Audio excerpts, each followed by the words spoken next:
Hey, what's going on? It's Stokely from Source on Delay. What I gotta say? I gotta say that nobody can save you in regards to your own health, because it's even against the Geneva. I think it's even against the Geneva Convention to force feed anybody. You know, that's why people can go on hunger strike and stuff like that, and you can't do anything about it. So, you know, and people can't legally, physically restrain you unless you've lost your rights and now, you know, you're held in a prison. But even though you're in prison, according to, you know, certain human rights laws, you still have to be fed and you still have to be given physical activity. Now, in the case of chemical castration from too many soy products, the prison system of Florida has stated that they're not responsible for providing you the best nutrition, only give you food to eat. You know, it doesn't have to be the best food. They just got to give you food.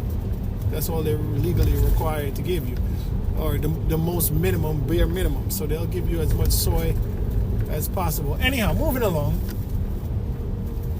I just visited my aunt in the rehabilitation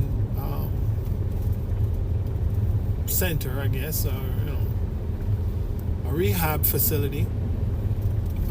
That's maybe the second time I've been to her rehab facility. I went to a rehab facility for, you know, after you've done surgery, after you've been through a medical situation, you go to a rehab facility because you can't take care of yourself and there's nobody around to help you in a medically trained kind of way. So you go to the rehab facility where, just in case something is wrong, something happens, they have a team on staff that is prepared to resuscitate you if necessary, or to, you know, you're not too far away from an ambulance. They pretty much have a staff there that knows how to do CPR, that knows how to do Heimlich maneuver, that, you know, just trained in how to bring you back. You know, they got defibrillators, so on and so on and so forth. So what, you know, people are there for different reasons, but the facility that I was specifically in, at least, you know, the people that I did encounter, because I encountered some other patients who struck up conversations with me, and they were obviously dealing with dementia. Now, my friend Jimmy, who passed away maybe 3 years ago, he was also struggling with dementia, and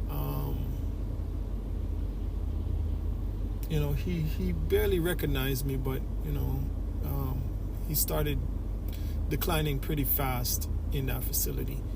Now, I don't know how to get my point across, but what I started with was that nobody can take your health serious for you. Now, anything can happen, right? Recently, Elon Musk, one of his satellites, fell apart, basically, and hit the atmosphere in a way in which the satellite just burnt up. Now, one of those particles could fall on your head. You could cross the street and get hit by a car. All these other things could happen. Yes, it's possible, but the probability is very low. You know, the probability is relatively low. So what's more likely to happen is that you're going to make it. You're going to make it to 50, 60, 70 years old. Hopefully, you know, you might make it to 80 years old. You know, if you have the genetics and if you're in good physical health, whatever. Now, maybe you won't make it that far, who knows, right? Sorry. Oh yeah, there's a hospital right here. A hospital within 10 minutes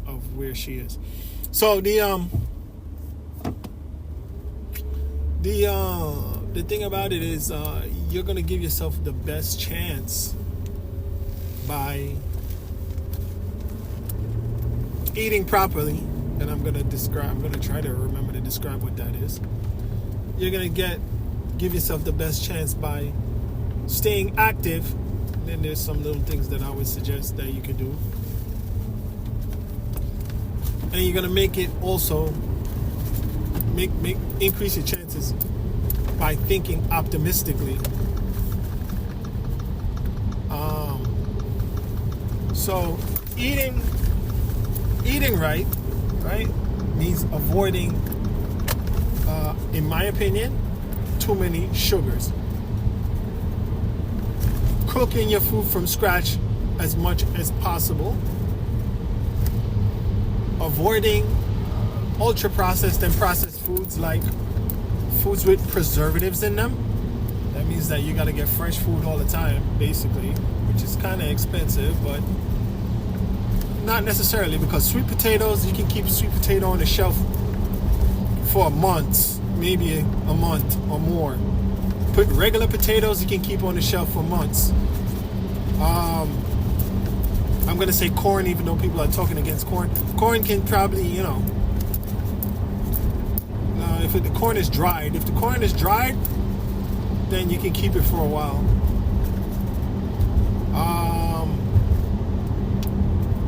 People are getting simple carbohydrates. Well, I'm against simple carbohydrates. Staying away from simple carbohydrates is good, but you can get whole wheat flour.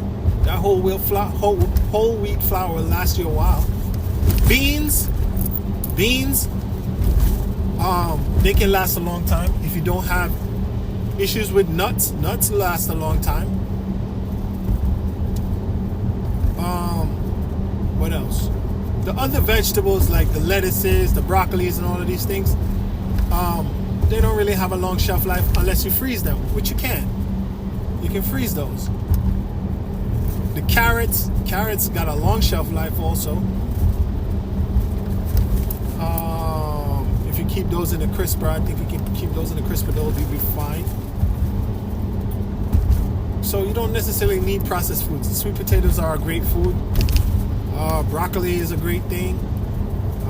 People talk about broccoli sprouts. I don't really know what that is, but if you most of us have a refrigerator, so you can put your vegetables in the refrigerator. The vegetables don't have any preservatives for the most part. That's why they're frozen. So you can cook with those, etc. The beans are dried. Those can have a great shelf life. You can get a lot of protein from beans, stuff like that. Squashes. Not the conventional squash. I call them pumpkins, but people call them squashes. So winter squash or whatever. Squash is expensive, but squash will stay on the shelf for a while. You can put it in the fridge and extend the life of it. So we don't necessarily need to eat processed foods per se. The only time you really need processed foods is if you need to store the food for another year or 2 years or more. Like you want some corned beef, Vienna sausage, canned beans, canned corn.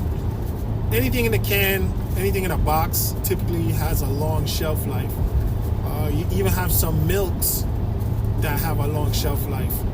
I don't remember what they're called, but I mostly drink almond milk.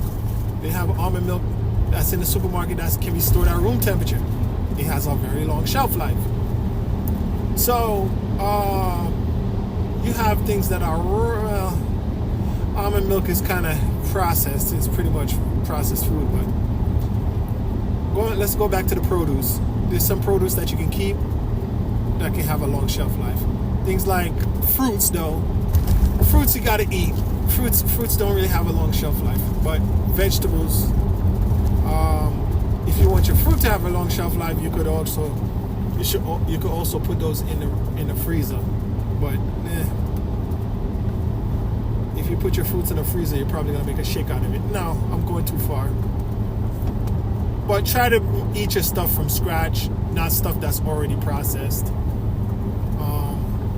I have to drink, I don't have to drink almond milk. I don't have to drink any kind of milk. I'm an adult. But I like the texture and the taste of milk, so I have to drink almond milk because I can't tolerate cow's milk. Anyhow, moving along. Physical activity. You can walk for 20 minutes,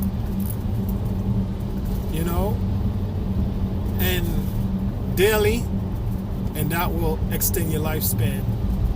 Just walking. They have these walking pads nowadays. You can keep a walking pad in your house and walk on the walking pad. You don't even need to go outside. I really want a walking pad. But and they don't take up a lot of space. They fit under your bed. Did my phone die? Okay, no it didn't. So you can get a walking pad that sticks under your bed. And you can get your 20 minutes in while you're looking at your phone, while you're watching television. You'll be fine. Strength training also helps, if you're willing to be up to it.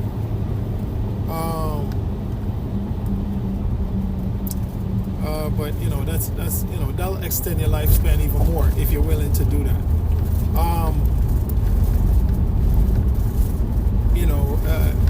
Aerobics are great, but sometimes we don't want to work that hard. It depends on how long do you want to live. You put in more exercise. You want to live longer? Do more exercise, right? It helps your cognitive abilities, including it helps your keep your motor skills going. It keeps your mental skills going, and it keeps your mental faculties going, and it keeps your physical motor skills lasting longer, right? Now, thinking positive is, I don't know, it's probably more important than eating right or exercising right. Because thinking positive, thinking negatively, or ruminating, you can take a very physically fit person and with the wrong thought process, with the wrong thought patterns, they can be reduced pretty quickly. You know what I mean? And it's not something necessarily that we have total control over, like things like grief. You can be grief-stricken by things happening to you, or pretty much grief or regret or rumination or thinking bad, or I'm thinking about the past, or relationship problems or other social, family-related or social or issues that you might subscribe to that cause you to despair.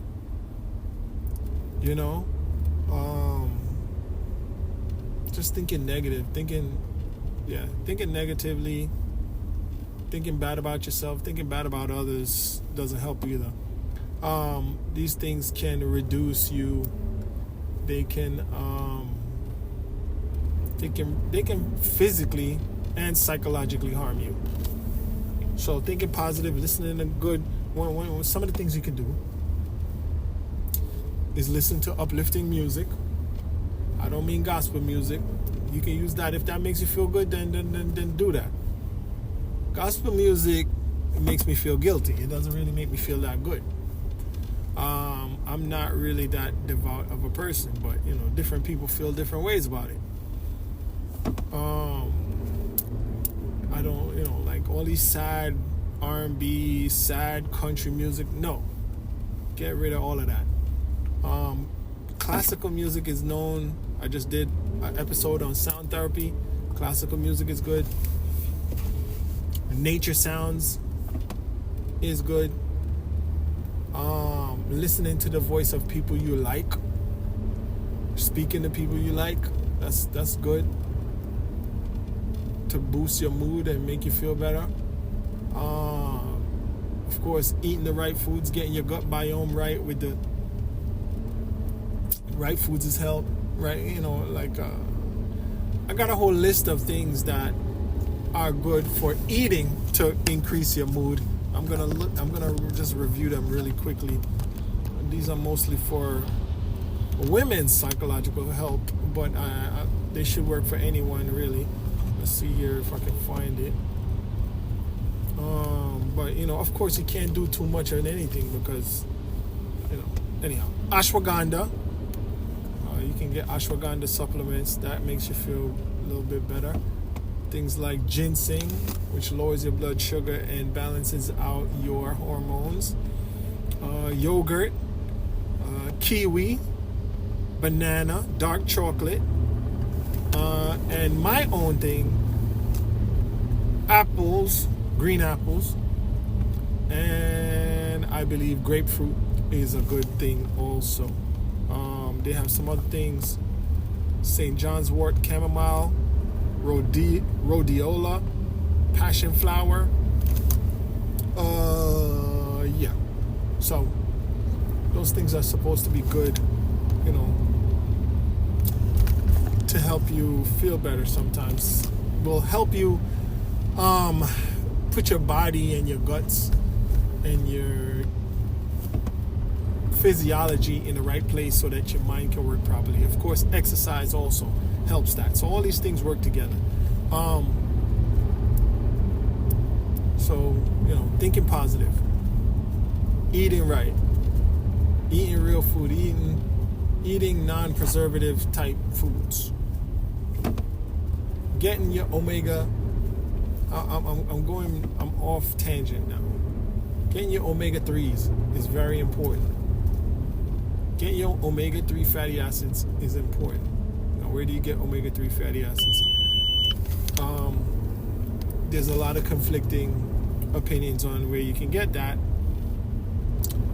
but supposedly you can get it from olive oil, but you can actually get it from sunflower seed oil, but you can't fry with sunflower seed oil. People are speaking badly about seed oils, but sunflower seed and canola have a significant amount of omega-3. The only thing is how they are processed is important. So you might get something that's ultra processed or contains pesticides, Oh, let me go back to dietary. Try to eat organic, because those pesticides will also mess with you. So anyhow, why did I say all of that? Leaving the recovery, the rehabilitation center. It was just another wake-up call that life, you can't waste life. You can't waste your time too much stressing over the stuff, because when you're sick or when you're at advanced age, all of those little trivial things that you stressed over don't seem that important. They're not important anymore. They're not.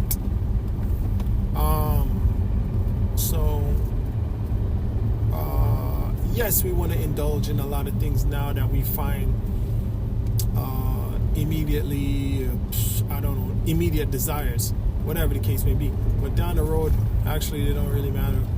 Actually, you realize that they're not important. What about a gang member now? Listen, I'm always pooping on gang members. But look at gang members now. When a gang member is 60, 70, 80 years old, is he going to look back and say, you know what, I should have banged harder for the gang, I should have, recruited more. I should have committed more criminal activities. I should have joined the gang younger. Put more years in. I should have did more years in prison for the gang. Is that what they're going to say? No, I would think they're going to say, you know what, I wasted my life. From my observation now as an old man gang member, I'm speaking theoretically. I could have invested all of that energy into something that would have put me in a better position throughout life, put my family in a better position, or would just put my loved ones in a better position. Matter of fact, just put me in a better position, period. But, we're lost sometimes in life. But anyhow, this is all I want to say. Well, this is not all I want to say. I want to say a lot. But the point of all I'm saying is that people can't save you when it comes to your health. People can't save you when it comes to your diet. People can't save you when it comes to your mental health. These are all, for the most part, internal things. It's because when I talked about Geneva Conventions and I talked about human rights in the beginning, nobody can force feed you, or should. Nobody can make you exercise, or should.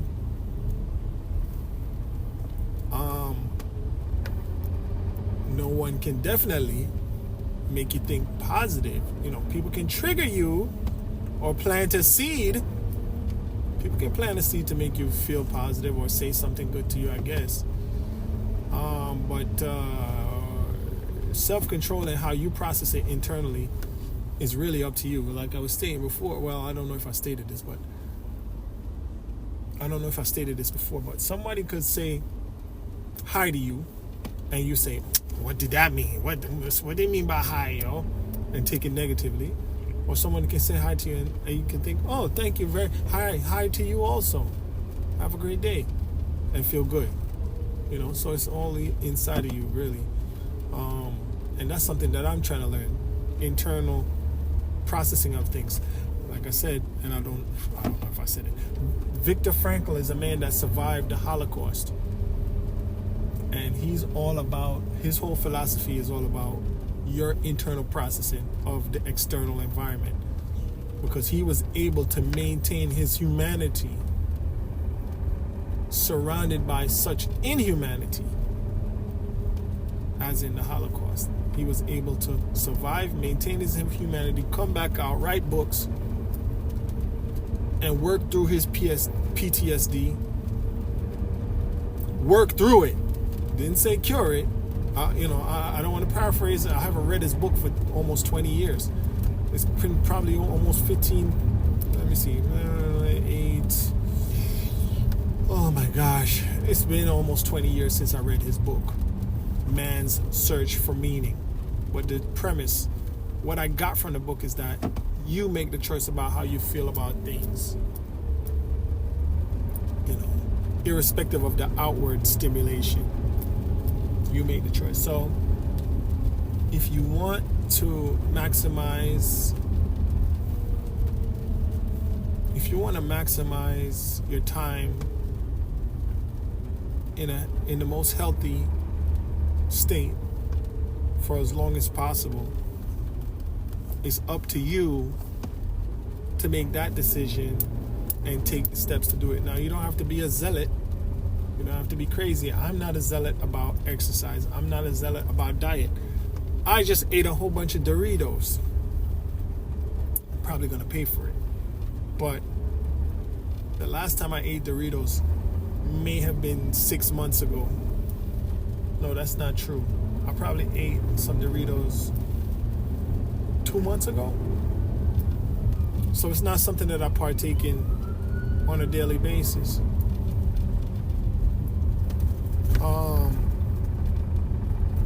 I feel a little guilty about eating it too, but I'm not gonna trip too much about it. But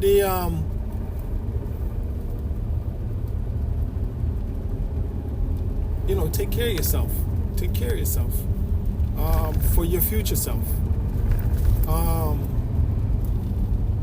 I don't know if I did an episode on Alzheimer's, but I did something about ALD, which is a demyelinating condition.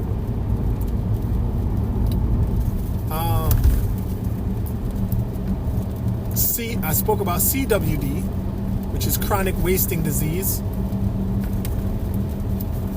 I did something on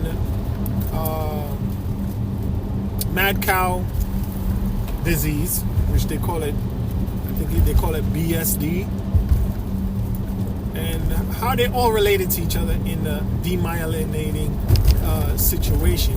Now, the solution or the approach regarding demyelinating conditions is the consumption of more omega-3s, exercise, and stress management. Right? So if you want to keep your mind at its peak, stress management, sleep, omega-3s, exercise. Yeah. And one thing that I forgot to talk about, which is all of these things are important, but one of the things I forgot to mention is sunlight. Sunlight is very important. Sunlight is very important. Sunlight improves your mood. Sunlight gives you vitamin D that boosts your immune system and does all kind of things.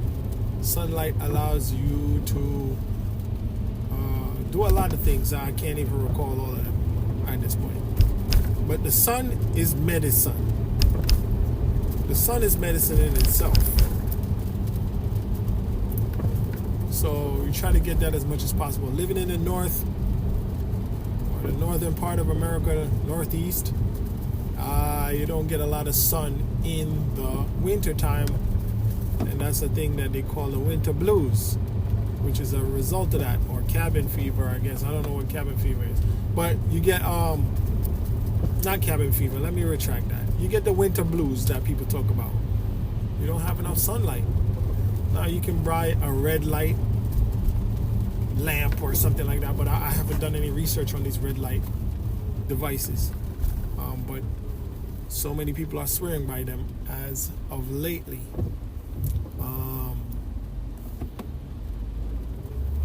But that's about it. That's all I gotta say. I don't really have much else to say. I'm just saying, take care of yourself for your future self. Nobody can do it for you.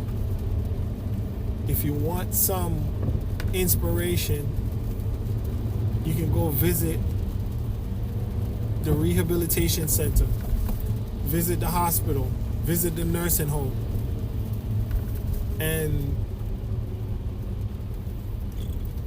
you know, you can get inspired, motivated a little bit, maybe, or at least become aware that you gotta take care of yourself. Anyhow, you know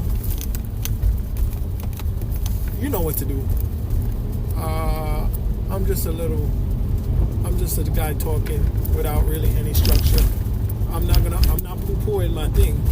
I'm not poo-pooing on my podcast, but I know that I don't really invest too much energy in it. But I think if you've never heard these things before, which you should have heard it by now, if you've never heard these things before, I hope you do your own research and look into it yourself, because and value to yourself and take care of yourself. But that's it. Thanks for listening. Bye.